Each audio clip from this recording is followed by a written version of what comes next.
Dice así la palabra del Señor. Cántico gradual.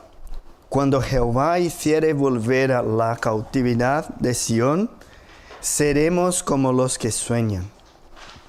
Entonces nuestra boca se llenará de risa y nuestra lengua de alabanza.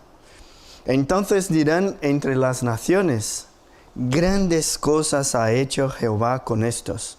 Grandes cosas ha hecho Jehová con nosotros. Estaremos alegres. Haz volver nuestra cautividad, oh Jehová, como los arroyos del Negev. Los que sembraron con lágrimas, con regocijo segarán. Irá andando y llorando el que lleva la preciosa semilla, mas volverá a venir con regocijo trayendo sus gavillas. Este es un salmo muy conocido y esperamos comprenderlo un poquito más en esta tarde. Yo no sé si alguna vez has pasado por la situación de tener un coche robado. Aquí en España, pero lo que me parece, unos 100 coches son robados cada día, más o menos, es lo que he visto. Seguro que Pablo y Sara conocen mejor un poco esta estadística. Pero es una tristeza llegar a donde le había aparcado y no encontrarlo. Cuando eso sucede, debes hacer un informe policial, llamar a nuestros amigos para recordar el número del seguro, informar al seguro del coche y esperar noticias. Algunos robos suelen pasar solo para que se usen el coche para una escapada, otros son para desmontarlo, las piezas y vender las piezas, otros para enviar el coche a otra región o entonces a otro país. De todos modos, tener un coche robado es un lío y crea muchas molestias. Pero también creo que algunos que han pasado por eso también tuvieron la alegría del seguro, entonces la policía llamar y decir que el coche fue encontrado. Aquí en España más o menos 10% de los coches robados son encontrados. Y recibir esta llamada es muy esperanzador. Entonces, este es un ejemplo muy simple, pero lo que quiero que empezáis a reconocer en este salmo esta sensación de recuperar algo que era suyo, o entonces, como aquí, volver a tu casa después de un largo tiempo fuera. Y todas esas situaciones son situaciones de renovación y suelen traernos muchas alegrías. Nosotros, por ejemplo, que hace un año y medio, pasamos por un largo tiempo sin cultos y sin fiestas familiares por el COVID. Al volver a los cultos presenciales, a las fiestas y ahora al campamento, nos trae un gozo. Y el contexto del Salmo 126 es probablemente el regreso del pueblo de Dios del exilio en Babilonia a Jerusalén. Y os llamo la atención primeramente a estos 3 primeros versículos. Y aquí, fijaos bien, hay algunas diferencias de traducciones. Voy a leer aquí en la Biblia de las Américas, que utiliza una traducción que es más común de este texto. Dice así los 3 primeros versículos en la Biblia de las Américas, que es como en la King James y en las Biblias que utilizamos en portugués. Cuando el Señor hizo volver a los cautivos de Sión, éramos como los que sueñan. Entonces nuestra boca se llenó de risa y nuestra lengua de gritos de alegría. Entonces dijeron entre las naciones, grandes cosas ha hecho el Señor con ellos, grandes cosas ha hecho el Señor con nosotros, estamos alegres. No sé si habéis visto las diferencias, pero este texto habla con los verbos en el pasado. Y es así que se suele traducir del hebreo para las lenguas que tenemos hoy. Y así como la gran mayoría de las traducciones, hoy utilizaremos estos 3 primeros versículos, así como lo traduce la Biblia de las Américas, en el pasado. O sea, el Salmo entonces fue escrito poco después del regreso del pueblo a Jerusalén, porque él está hablando en el pasado. Ellos habían pasado allí 70 años como esclavos, lejos de la tierra prometida. Y ahora, por un decreto del rey Ciro, a la gente se le permitió regresar a su tierra. Pero el problema, mis hermanos, es que después de 70 años, ellos habían perdido la alegría hasta mismo de cantar, como hemos leído hace poco en el Salmo 137. Pero aquellos que escucharon el pronunciamiento de Ciro y regresaron a Jerusalén, sintieron esta alegría registrada aquí en este Salmo. Meditaremos en este Salmo entonces, basados en 3 puntos. Y los 3 primeros versículos hablan del gozo en las obras del Señor, la alegría de mirar hacia atrás y reconocer la mano del Señor. Y qué bueno es, qué maravilloso es recibir una bendición, un favor de Dios. Estar en una situación donde los ojos humanos no encuentran una solución y en medio de la desesperación, reconocer que Dios actuó y nos libró es algo maravilloso. La sensación de alegría por la restauración es tan surreal que parece que estamos soñando. Dice aquí el versículo 1, éramos como los que sueñan. Éramos como los que sueñan. Y piénsalo bien, ellos estaban ahí y recordaban las palabras del profeta Jeremías diciendo en el capítulo 29, versículo 10, cuando en Babilonia se cumplan los 70 años, yo os visitaré y despertaré sobre vosotros mi buena palabra para haceros volver a este lugar. Recordar la palabra de Jeremías 70 años antes y ver la palabra se cumplir de una forma sobrenatural, seguramente fue un impacto para aquellos que creían, para aquellos que esperaban la promesa. Y ahora sería el momento de volver a casa. Y no sé si habéis quedado mucho tiempo lejos de casa, pero por mucho que estemos en un lugar hermoso, por mucho que la situación no sea mala, la sensación de volver es diferente, es maravillosa. Ahora imagínate, estas personas fueron esclavizadas en una tierra que no era la suya, otra cultura, otro gobierno, otra lengua, otras costumbres.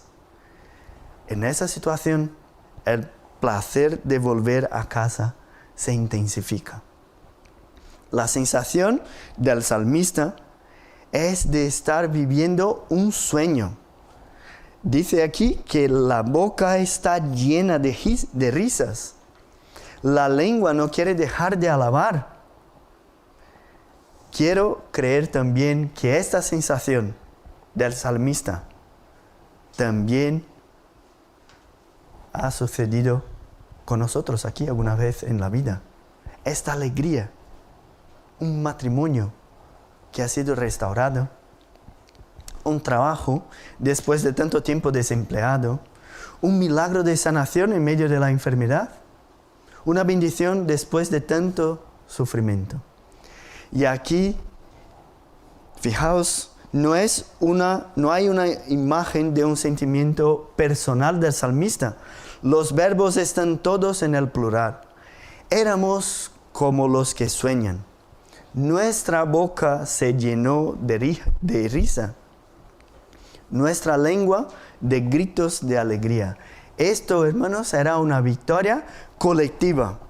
Todas las personas con la sensación de que Dios había realizado un milagro. Y no solamente un milagro, pero Dios estaba cumpliendo su palabra. El tiempo del cautiverio había llegado a su fin. Sabemos también que Isaías profetizó esta liberación. En el capítulo 52, versículo 12, dice que no se irían a toda prisa ni huirían, sino que Dios iría delante de ellos y los guardaría. Tenemos también más registros de esta historia en Esdras. Al registrar lo que pasa aquí, nos dice que todo lo que le pidió al rey, se lo concedió. A todos los que deseaban regresar a Jerusalén, se les permitió regresar. Los utensilios que fueron llevados del templo fueron devueltos. Dios proveyó protección contra los enemigos en el camino. Ellos llegaron a Jerusalén y adoraron a Dios a través de sacrificios. Hemos leído el Salmo 137, que relata muy bien la tristeza que existía en el exilio. El versículo 4 del Salmo 137 pregunta: ¿cómo cantaremos cánticos del Señor en tierra extraña? El Salmo dice que ellos se sentaban juntos a los ríos de Babilonia y lloraban de tristeza. Pero en el Salmo 26, y esta sensación, cuando ellos salieron del cautiverio, esta tristeza se convirtió en alegría, pero en alegría, en una explosión de alegría. Y pensando en esa situación, veo que a veces nos pasa algo parecido. Una situación en que la mano de Dios es tan perceptible y milagrosa que nos deja boquiabiertos. Otro ejemplo que vemos en las Escrituras es del apóstol Pedro cuando fue a la cárcel. Él fue despertado por un ángel, quien hizo que las cadenas cayeran de sus manos y le dijo que lo siguiera. Él fue, pero allí en el libro de los Hechos dice que él no sabía si eso era real. Le parecía una visión, porque era tan estupendo, algo tan milagroso. Es la misma cosa aquí. El salmista nos explica que la liberación fue un logro tan sobrenatural que las naciones reconocieron la grandeza del Señor. El profeta, en la profecía de Isaías, al hablar de este hecho, las palabras son: el Señor ha desnudado su santo brazo ante los ojos de todas las naciones, y todos los confines de la tierra verán la salvación de nuestro Dios. O sea, cuando el pueblo de Dios fue liberado del cautiverio, al igual que en la liberación del Egipto allí con Moisés, las naciones fueron testigos de las obras de Dios y reconocieron su poder. Y pregunto a vosotros, ¿también no es así con nosotros? ¿Con qué frecuencia nos sorprende la generosa gracia de Dios? ¿Cuántas veces hemos recibido, en medio del momento más afligido, un toque restaurador de Dios? Recientemente escuchamos a hermanos que estaban en gran angustia por problemas de salud y de repente todo se resolvió. Como hemos dicho, matrimonios destruidos que Dios restauró. Y es como si saliéramos de una situación del juicio de Dios para ahora disfrutarnos de sus bendiciones. Un cambio completo. Y esas bendiciones son tan maravillosas que no podemos atribuirlas a la suerte, por ejemplo, o a algún hecho que venga de las manos de los hombres. En esas situaciones percibimos claramente la mano de Dios. Y esta intervención de restauración nos trae una inmensa alegría. ¿Puedes acordarte de dónde te rescató Dios? ¿Puedes acordarte de las extraordinarias bendiciones que Dios ya ha derramado en tu vida? Júbilo y alegría es lo que nos invade cuando Dios restaura nuestra situación. No hay nada mejor que reconocer las misericordias del Señor en nuestra vida. Y estos son eventos tan grandes que incluso aquellos que están alrededor reconocen impresionados, reconocen la grandeza de nuestro Dios. Las obras de Dios en la vida de su pueblo son testimonios vivos del poder que Él tiene.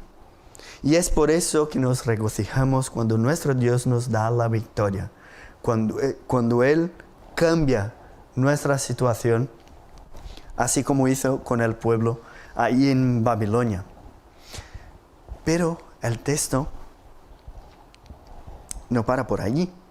Si cuando miramos la situación del pasado tenemos una gran alegría por la salvación, la bendición que hemos recibido, puede que cuando miramos nuestra situación actual, vemos que todavía necesitamos una gran restauración.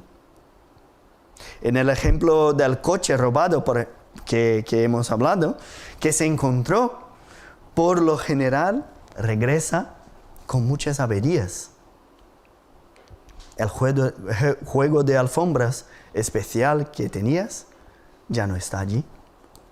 La radio con toda esa tecnología tampoco. Las llantas modernas han sido cambiadas, sustituidas. La carrocería está toda rayada porque salieron corriendo con su coche y le golpearon todo lo que encontraron. Se llevaron la batería, sacaron partes del motor. Es así que suele ser. Y si volvemos al contexto de nuestro salmo, en el exilio en Babilonia, vemos que Jerusalén estaba en ruinas. Vemos que las puertas fueron derribadas, la muralla derribada y quemada. El templo había sido completamente destruido. Había pasado 70 años. Una ciudad sin ser habitada, en ruinas.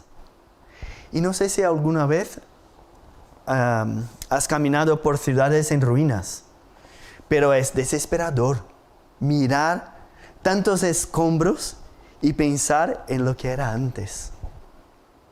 O pensar también en el trabajo que queda por hacer para reconstruir. Ahora, con la guerra entre Rusia y Ucrania, hemos acompañado algunas imágenes de destrucción, patrimonios culturales destruidos, recuerdos destrozados, un caos generalizado que es difícil de mirar y no dejarse impresionar. ¿Cómo reconstruir todo eso?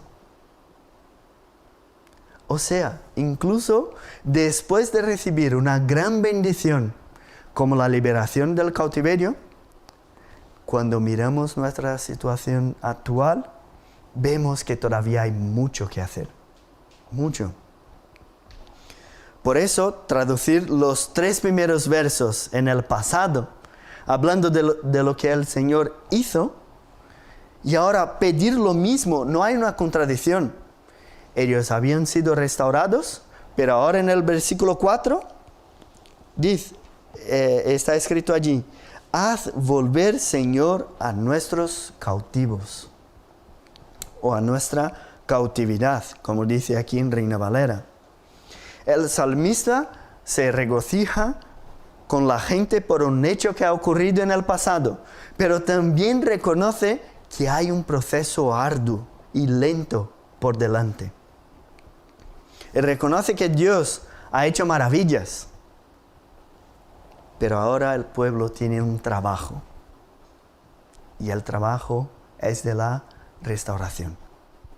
Y el deseo del salmista es que sea un proceso rápido, que recupere toda la vida de la ciudad, de una vez, a la vez. Para ilustrar su deseo, utiliza el ejemplo de los arroyos del Negev. Y no sé si habéis visto videos de los arroyos del Negev, pero este fenómeno merece la pena buscar en YouTube para que lo veas. Obviamente no ahora en el culto, por supuesto, pero en casa podéis mirarlo porque es increíble. Una región completamente seca y árida, en pocos minutos es regada por un río que fluye. Y eso sucede porque en cierta estación del año, las regiones ahí más altas reciben una cantidad significativa de lluvia. Esta agua se acumula hasta que desborda. Y el volumen de agua es tan grande que es suficiente para formar cascadas. Forman un río con mucha agua en medio del desierto. Pero como allí hay mucho calor, un calor del desierto, como el verano aquí en Toledo, el río se evapora. Y la evaporación humidifica toda esta zona y lo que era un desierto seco se convierte en muy poco tiempo en un pasto verde y florido. Es algo increíble. Y es la ilustración que el salmista utiliza aquí. Entonces, si recuerdas el regreso del pueblo tras el decreto del rey Ciro, vimos que al principio no eran muchos los que querían ejercer el derecho a regresar. No eran muchos. Aunque el pueblo de Dios era muy numeroso al irse al cautiverio, solo un pequeño remanente regresó al principio a Jerusalén. El salmista en el versículo 4 ora a Dios para que traiga de vuelta a la gente, que los que se habían quedado en Babilonia regresen como un diluvio, como este arroyo en el medio del desierto. Y no solo una cantidad de personas él está pidiendo, sino que también pide una rápida revitalización. Un comentarista, un pastor, dice de este versículo 4 que el siguiente: si bien es difícil que el remanente disperso se reúna nuevamente en un cuerpo, Dios puede hacerlo si quiere, al igual que puede hacer que los ríos de agua emanen de un desierto reseco. Lo que Dios aquí, por medio de su palabra, está tratando de decirte en esta tarde es lo siguiente: no te alarmes si después de una gran liberación, una gran bendición, te encuentras a una situación de destrucción que te dará mucho trabajo. ¿O preferías las especias de Egipto? ¿O serías de aquellos que se regocijarían en el caminar con Dios hacia la tierra prometida en medio de un desierto? ¿Qué harías tú? ¿Estarías en el grupo mayoritario que se quedaría en Babilonia disfrutando de los favores del rey? ¿O regresarías a Jerusalén, una ciudad en ruinas, y tendrías mucho trabajo? ¿Crees que cuando Dios trae a su esposa, a su marido, de vuelta después de una separación, el problema se resuelve completamente? Pues no. Hay mucho trabajo por delante. En la iglesia es igual. Hasta justo después de una gran victoria de la iglesia, como allí en Alcorcón tienen un local nuevo, encontramos situaciones que necesitan nuestro esfuerzo, nuestro trabajo. Y no solo en la vida de la iglesia, sino que cada uno aquí tiene que ser restaurado continuamente por Dios. O sea, miramos hacia el pasado con alegría y decimos: grandes cosas ha hecho el Señor con nosotros. Por eso estamos alegres. Pero cuando miramos al presente, vemos que el trabajo sigue siendo duro. Todavía hay mucho que restaurar. Hoy miramos hacia nuestra iglesia y decimos, restáuranos, Señor, como los arroyos del Negev.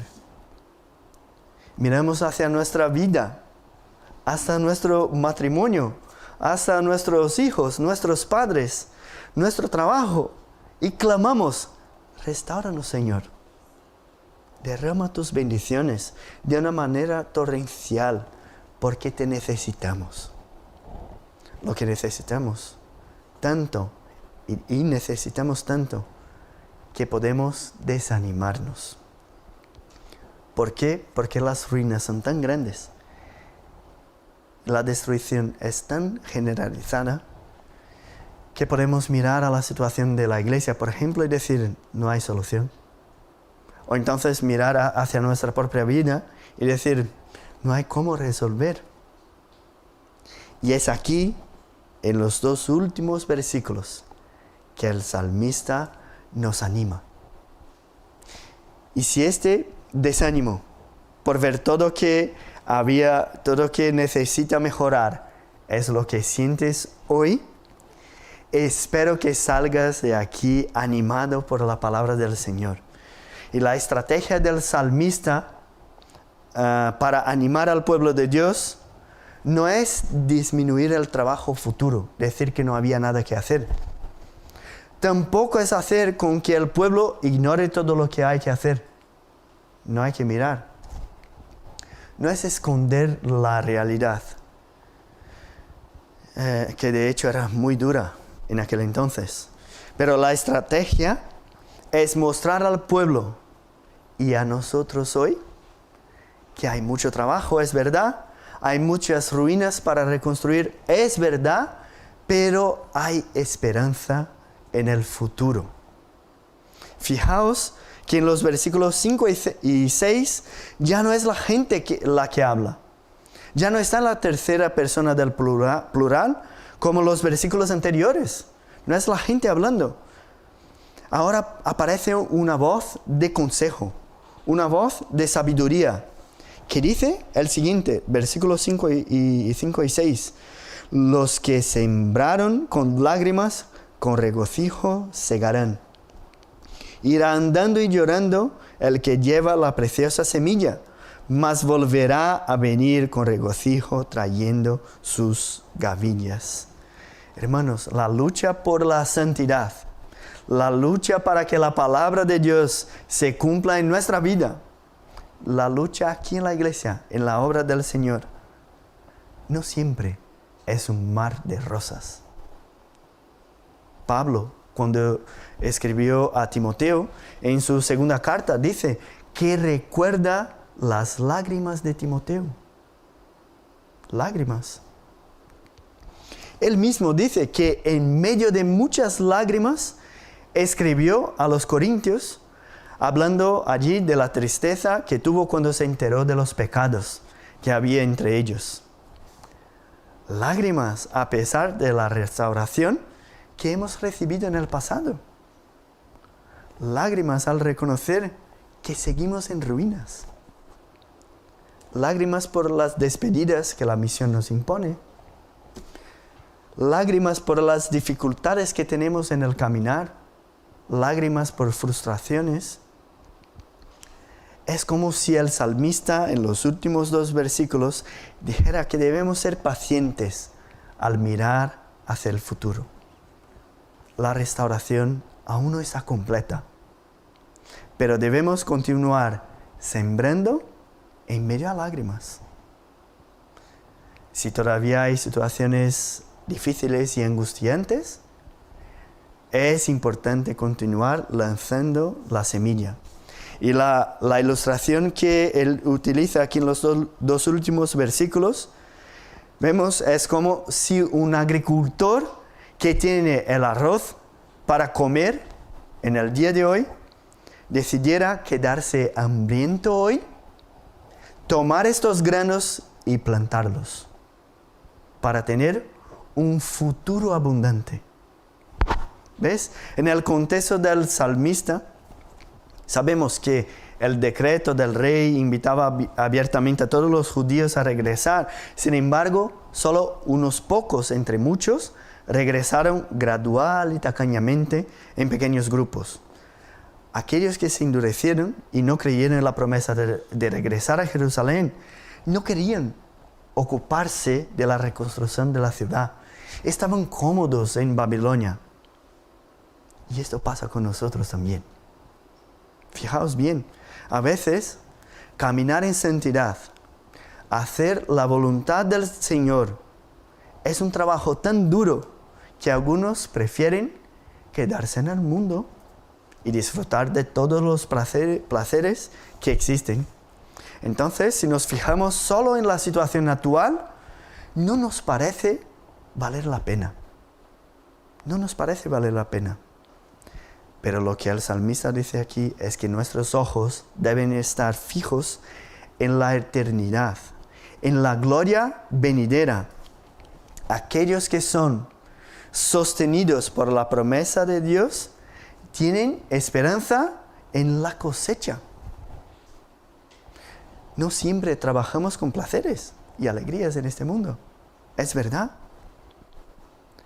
Lo que significa es que la tristeza presente solo tiene sentido si vislumbramos el resultado prometido por Dios.